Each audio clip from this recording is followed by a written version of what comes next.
नमस्कार दोस्तों, स्वागत है आपका हमारे YouTube channel only for IAS में। यह हमारे हिस्ट्री की जो टर्मिनोलॉजी सीरीज़ चल रही है उसी को आगे कंटिन्यू करते हुए देख लेते हैं कौन सा हमारा पहला हिस्ट्री का टर्मिनोलॉजीज है।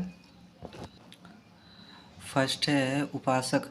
संघ के बाहर गृहस्थ जीवन में रहकर बौद्ध धर्म मानने वाले साधारण अनुयायी उपासक कहलाते थे। मतलब बौद्ध धर्म को तो वो मानते थे, लेकिन संघ में शामिल होते तो बौद्ध धर्म को मानते थे और गृहस्थ जीवन व्यतीत करते थे। उन अनुयायियों को उपासक कहा जाता था।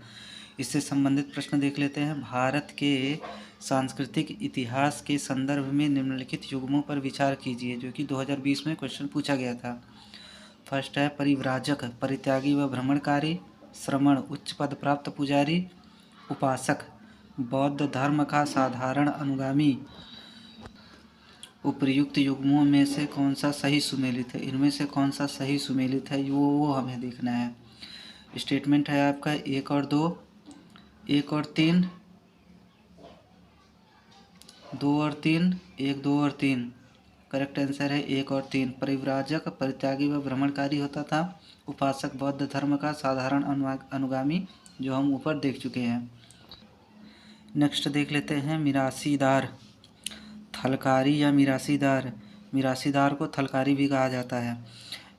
थलकारी या मिरासीदार राज्य को भू राजस्व का भुगतान करते थे और गांव के बड़े हिस्से का प्रतिनिधित्व करते थे।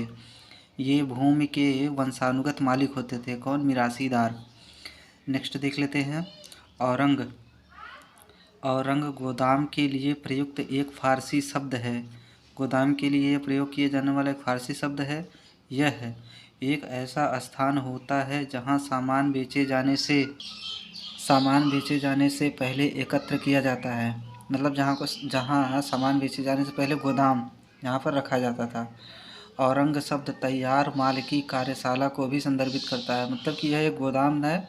औरंग मीन्स गोदाम, जहाँ पर सामान बेचने से पहले वहाँ उसको गोदाम में जमा किया जाता था। नेक्स्ट है बेनियान। बेनियान ईस्ट इंडिया कंपनी के प्रबंधकों के व्यक्तिगत भारतीय एजेंट के रूप में कार्य करता था। वह व्यक्तिगत व्यावसायिक गतिविधियों के प्रबंधन के साथ साथ दुभाषीय मतलब ट्रांसलेटर के रूप में भी कार्य करता था। ये जो बेनियान था वह ईस्ट इंडिया कंपनी के प्रबंधक जो थे उनके व्यक्तिगत एजेंट के रूप में काम करता था और यह ट्रांसलेटर का भी कार्य करते थे। भारत में अंग्रेजों के और भारतीयों के बीच में ट्रांसलेटर का कार्य करते थे। इससे संबंधित प्रश्न देख लेते हैं जो कि 2020 में पूछा गया था। पहला प्रश्न है भारत के इतिहास के संदर्भ में निम्नलिखित युग्मों पर विचार कीजिए। 2020 में पूछा गया था। सही मिलान करना है। औरंग राजकोष का प्रभारी। बेनियान ईस्ट इंडिया कंपनी का भारतीय एजेंट। मिरासीदार राज्य का नामित राजस्वदाता। उपर्युक्त में से कितने युग्म सही सुमेलित हैं? आपके ऑप्शंस है ए 1 और 2, बी 2 और 3, सी केवल 3, डी 1, 2, 3। इस प्रश्न का उत्तर कमेंट बॉक्स में ज़रूर दें। इसको पढ़ करके आप कमेंट बॉक्स में इसका उत्तर ज़रूर दें। धन्यवाद। Have a nice day.